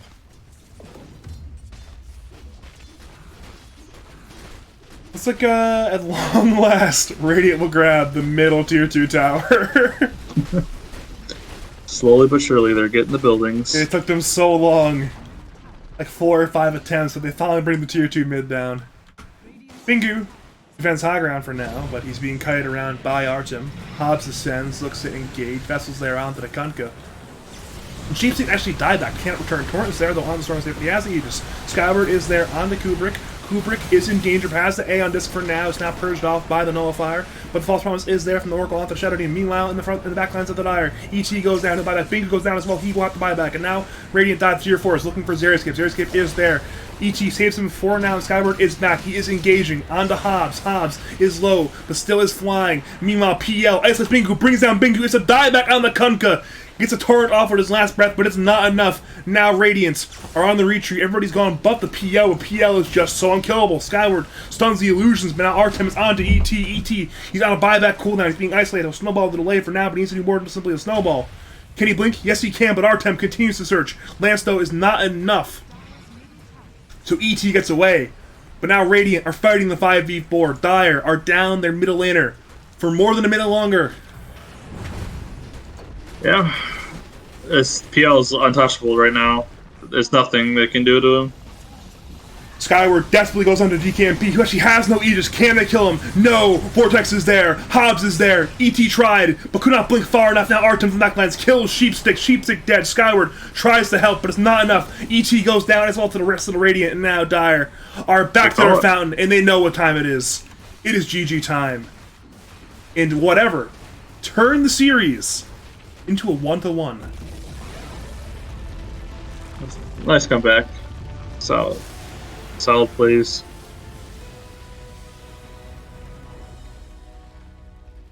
That was fun. Yeah.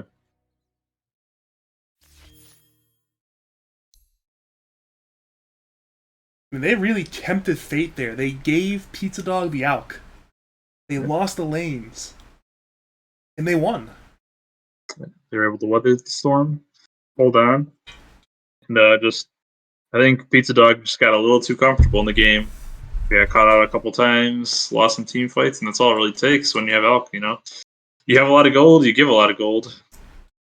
They just played a little bit too cocky, didn't pay attention to their positioning, and got punished. Turned the game around for the Radiant. Yeah, I mean, it's good, though, for whatever. They certainly need that win if they want to be in contention for the #1 seed. Yeah. They're still not quite there. It's still an uphill battle to be the #1 seed if you are whatever. But they're now only one game behind. 1 game? 2 games? 2 games behind Pizzadog. Yeah, 2 games. It's kind of actually. Wait, I think whatever is like 10-4 and Pizzadog are 10-2. So I think they would be 2 games up then. But that was a fascinating game.